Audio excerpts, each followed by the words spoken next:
আগে ছিল অল্প সংস্কার, মোটামুটি সংস্কার আর বেশি সংস্কার হলে নির্বাচন দেব ডিসেম্বর, ফেব্রুয়ারি কিংবা জুন।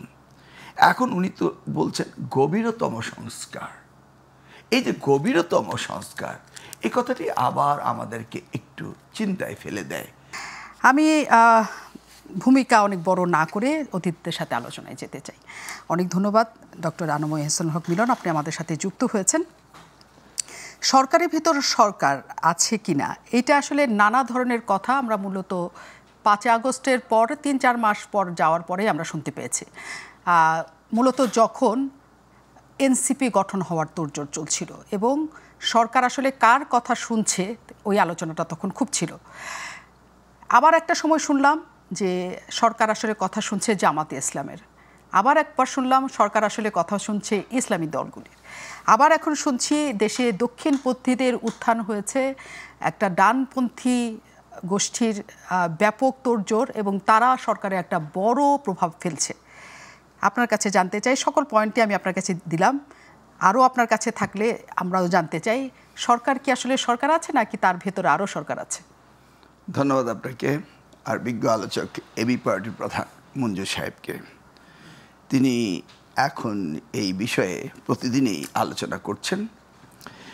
এই সরকারের ভিতর সরকার আছে, যারা সরকার পরিবর্তন করার জন্য ব্যাপক ভূমিকা রাখে এবং যাদের অনেক প্রতিনিধি এই সরকারে রয়েছে। তেমন একটি মিডিয়া হাউসে গিয়ে একদিন দেখলাম দেবপ্রিয় ভট্টাচার্য এই কথাটি বলেছিলেন বেশ 2-3 দিন আগে। তখন এটা চাউর হলো সকলের মনে যে সরকারের ভিতরে সরকার আছে। ওয়েল, আমি যদি আজকে জনগণকে জিজ্ঞেস করি কি অবস্থা, কেমন আছেন, তারা বলবে যে আগে ছিলাম এক পেশি প্রেসারে, এখন আছি চতুর্দিকের প্রেসারে। তো সেই জায়গায় চতুর্দিক বলতে তারা বোঝাতে চাচ্ছে যে আওয়ামী লীগ নেই, প্রচ্ছন্নভাবে তারা অন্য জায়গায় মিশে আছে, এখন সকলে মিলে জনগণকে প্রেসার দিচ্ছে। তো এই প্রেসারের মাঝে ভিতরে সরকারের ভিতরে সরকার নিশ্চয়ই আছে। তা না হলে ডক্টর ইউনূস সাহেব কেন তিনি সব কথা খোলামেলা বলতে পারছেন না? কেন তার নির্দেশাবলী নিয়ে কাজ হচ্ছে না?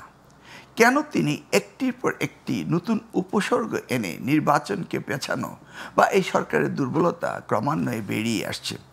ধরুন, আগে ছিল অল্প সংস্কার, মোটামুটি সংস্কার আর বেশি সংস্কার হলে নির্বাচন দেব ডিসেম্বর, ফেব্রুয়ারি কিংবা জুন।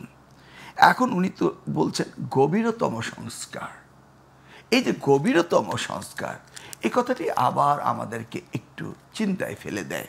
কারণ আগের যে অবস্থানে ছিলেন সেই অবস্থান থেকে তিনি আরও ব্যাপকভাবে অন্যদিকে তাকাচ্ছেন। কেন, কারোর চাপে নাকি নিজের সিদ্ধান্ত? এটা বোঝা যাচ্ছে না, কারণ ওনার সিদ্ধান্ত আমরা দেখছি না তেমন একটা চলছে এবং ওনার ক্যাবিনেট তেমন একটি শুনছে। তার মানে আপনি এটা বলতে চাচ্ছেন যে আসলেও সরকারের ভিতর সরকার আছে, তারা কারা? তারা কারা এটা নিশ্চিত বলতে পারি না, কিন্তু সরকারকে সাহায্য করার জন্য বাইরে থেকে এই যে কিছু গ্রুপ কিভাবে সিলেক্ট হয়েছে এটা আমরা দেখেছি। সেই গ্রুপ অফ সিলেকশন মেজরিটি একটি জায়গা থেকে আসছে, তাদের ভিতরে তো অন্য চিন্তাভাবনা রয়েছে। তারা কারা? তারা কারা? দেখুন, প্রথম আলো কি বলছে গত সপ্তাহে, এগুলি ক্রমান্বয়ে আমাদের কাছে আস্তে আস্তে ধোঁয়াশা কেটে ক্লিয়ার হয়ে যাচ্ছে। আর একটু সময় দিন, আর একটু পাওয়া যাবে। ধরুন, এখন যেই জায়গাটি এসে আমরা চিন্তিত হয়েছি, তিনি নির্বাচনের ডেটটি সঠিকভাবে ডিক্লেয়ার দিতে পারছেন না। ভাবছি 5ই আগস্ট তিনি দেবেন, কারণ মোটামুটি সংস্কার হয়েছে, বা আমি বলবো যে এই 6 মাসে যে সংস্কার হয়েছে এটা মনে হয় বিশ্বে দ্রুততম কোনো সংস্কার একটি দেশের জন্য, একটি রাষ্ট্রের জন্য হয়েছে, যে রাষ্ট্রটি 53 বছর আগে সৃষ্টি হয়েছিল। তো এত দ্রুততম সংস্কার হওয়ার পরও সব বিষয়েই একটি যৌক্তিক জায়গায়, অর্থাৎ বাংলাদেশ জাতীয়তাবাদী দল সকলের সাথে ঐক্যমত্য প্রকাশ করার পরও আমরা দেখছি বিভিন্ন কারণে ওয়াক আউট করতে হচ্ছে। তাহলে এগুলি কি সংকেত নয় যে না, সব জায়গায় আমরা ঐক্যমত হতে পারছি না? সেগুলি আমাদেরকে খুব মাইক্রোস্কোপিক আই দিয়ে বিবেচনা করতে হবে। এই 5ই আগস্ট আমরা অপেক্ষায় আছি যে উনি কোন দিকে যাচ্ছেন। উনি যদি ক্লিয়ারলি রোড ম্যাপ দিয়ে দেন এবং ক্লিয়ারলি ইনস্ট্রাকশন দেন নির্বাচনই হচ্ছে একমাত্র সমাধান, যেহেতু এই সরকার ব্যর্থতার ঝুড়ি ক্রমান্বয়ে বেড়ে যাচ্ছে সফলতার চেয়ে। সেই দিকে যদি আমরা তাকাই তাহলে নির্বাচন একমাত্র সমাধান। তা আমাদের অপেক্ষা করতে হবে 5 তারিখে ওনার জাতির উদ্দেশ্যে কী ভাষণ।